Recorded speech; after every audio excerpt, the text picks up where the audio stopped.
IR 2.0. I just wanted to make a quick tutorial video to show you some of the features available inside this application. If you're a new user and you're opening the application for the first time, you're going to be defaulted to the Samsung TV remote, and I'll go ahead and show you where that's at. So if you want to change your remote, this is the Samsung TV remote. If you want to change it, you can open the sliding panel menu by sliding your finger from the left side of the screen to the right, and then you can click on IR databases, and what you'll see here is this tab, Common TV. When I first opened the application, as a new user, you were taken to this Common TV Samsung remote, and that's where you open it as the first time. Once again, if you want to change your remote, you can go into IR databases, and so the Common TV, these are just some preset remotes that I built, I put together, that should work for your device, and you don't have to go map any buttons. They're already pre-mapped, so it's all set up. You can just go open them and start clicking away. There's also, so I have those for Common TV. I've got a Common Cable, and if it says Common, that just means that it's pre-mapped and ready to go. And I also have a Common Blu-ray set up already. So if you want to use any of those, you can just click on it and start right away using. But there's also a fourth database in here, or a fourth list, a very large database called Global Cache. You can also choose any of the remotes from here. There's a ton, just a really large amount of remotes in here. Chances are it has your brand or model. And once you find a remote that you're looking for, you can just click on it, and pretty much it's very similar. You know, you just kind of click on it and go. There's going to be different options available when you click. So you, like I said, there are many devices in the Global Cache database. You'll have to browse through it and see if you find what you're looking for. Then you'll get code sets after you select a device. You can pick the code set. The only difference with Global Cache, or the main difference, is that you have the option to view the buttons as a list, or you have the option to view the buttons as a GUI layout. I recommend the list because you'll see all of the buttons if you view the list. The GUI layout is a subset of buttons, and it's not guaranteed that the GUI layout will be perfectly mapped, since it's automatically mapped within the code of this application itself. And there's just hundreds of thousands of codes, infrared codes, that are being mapped. So it's very difficult to say that it's going to be perfect for every device. It's still beta. So I recommend the list. I'll show you both. So here's the list view. You just see all the buttons as a list. And then you can also view, if you press the back button while on the list, you'll get to view the last chosen device in the Global Cache. Then you can just choose the GUI layout if you want. So that's the IR databases. You can also search for a remote in the IRUDB search if you wanted to. So it's separate. IRUDB, that's this application specific database. That database is proprietary to this application. The Global Cache database is actually a third-party database, and it's owned by Global Cache. So on the database specific to this application, you can search rather than browse. So you can just search for Samsung. You don't even have to type in the full name. Just type in a partial search. It'll find it, hopefully, if it's in the database. This is a fairly large database as well. You can choose it. You'll once again be presented with a list of options. Select your device and then your code set.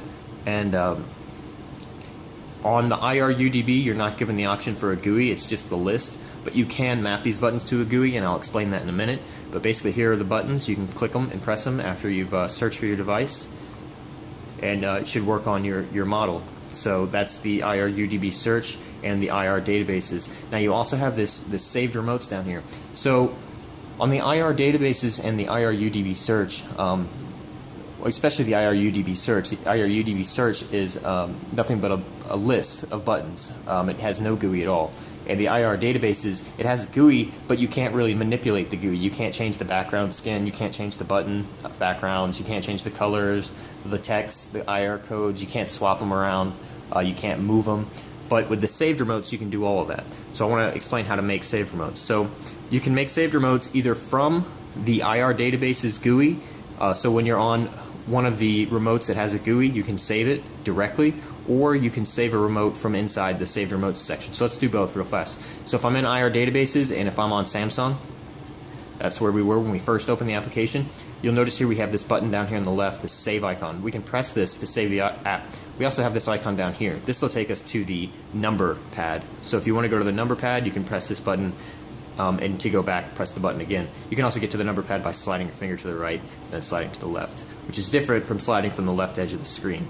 Okay, so if I save, I can click save, and we'll go ahead and give this a name. We'll just name it something random, JJJJJ, and we'll go ahead and hit save. Now what that did is it saved this new remote JJJ, and it mapped all of the buttons from the Samsung remote to this new remote JJJ. With the saved remote, now I can start to edit all of the features. But before I start editing, I want to show you the other way to create a remote. So you can see I already had some other saved remotes. But if I wanted to create a new remote that's not pre-mapped, that's completely from scratch, you just go through the options and then select create a remote. It's pretty similar. So you're just gonna it's gonna ask for a name, you're gonna give it a name, and it's gonna take you to the remote while in edit mode. And I'll explain that. So those are the two ways that you can create a remote. So let's go ahead and go into this remote. Even though it's already been pre-mapped, we can actually change a lot of, say maybe it was pre-mapped but the code set was just a little different and the clear button isn't the same as you would like. So you can actually go into edit mode. In order to go into edit mode, you'll see I long press on this button down here in the bottom left hand corner with the tools. So if you just long press this button, that will enter and exit edit mode. You can see it says edit mode off because I just long press it, and I'll go back into edit mode on. The difference between edit mode on and off is being able to view the button options. With edit mode on, if I long press and click this, you'll see all the options for the button. If I take edit mode off,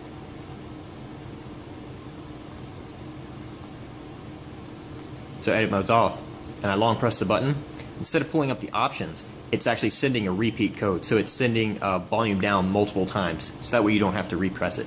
So let's go back into edit mode.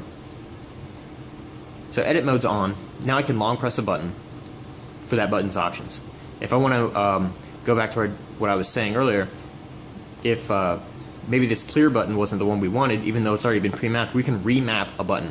And it's the same as, so we can pull from these two very large databases, Global Cache and IRUDB Search. So you can just search for your device, basically. We'll do it real fast. So you could search for your device. Once you find it, click on it.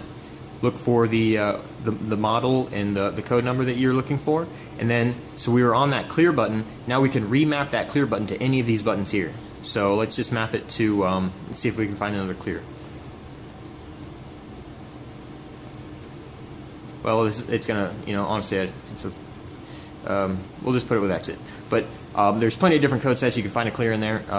Let's just click on exit. So now this has been mapped to exit. So now it's actually an exit, and we can change the code. I know there's an exit next to it, but this is just for demonstration purposes. So we can go ahead and make this exit. We'll just make it EXT, and we'll hit OK. You'll see the button has changed now. We can even change the background. We can change different colors, preset colors. So there's a bunch of preset colors. There's blue. We have green, orange, gray, transparent. You can pretty much do all that. You can also add your own custom background images. So if you have a custom image that you've downloaded from the internet or you've created yourself, you can upload it directly into this. Here's one custom image. So by tapping, you'll have these blank spots down at the bottom. You can just tap on it. It'll ask you to upload your image. You'll click on it. Once you do, it'll have the button right there. Then you can just simply click on the button, and it will upload. I've already done one. I don't want to waste too much time, so I think there's one here that already has some of the buttons changed. So you can see here, it's actually got the background changed as well as the buttons. You can change both the background and the buttons. Let me go into edit mode here. So if I wanted to upload my own backgrounds for the buttons or the background for the remote itself, I could do that.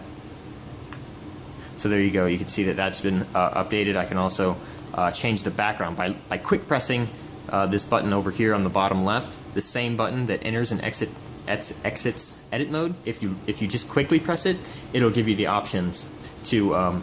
Oops, sorry about that. I'm clicking buttons randomly here.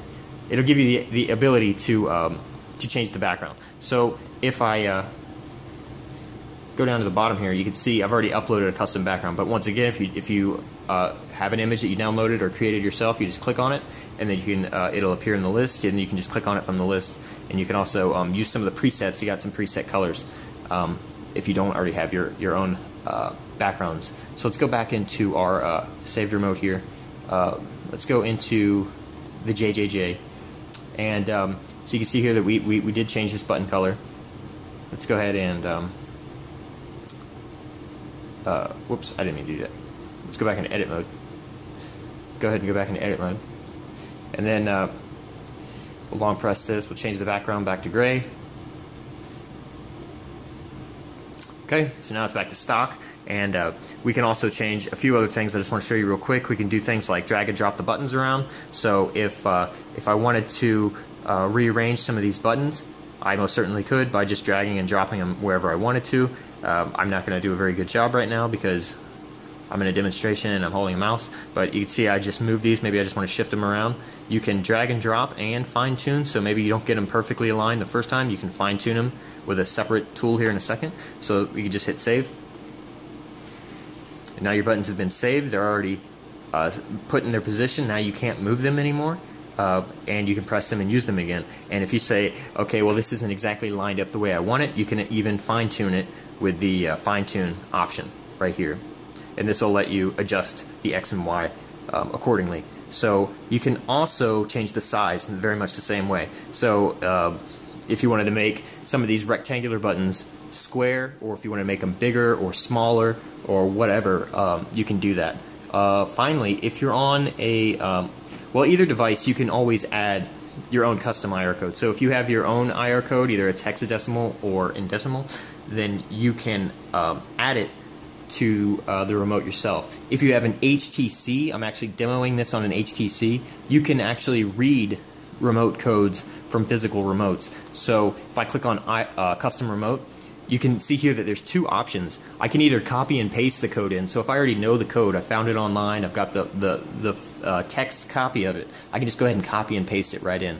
But if I have a HTC and I have a physical remote, say my actual TV remote, you can literally map each button from the physical remote by pressing the buttons on the physical remote and reading them into this application. I guess I could do that real fast. Let me go ahead and pick up a remote.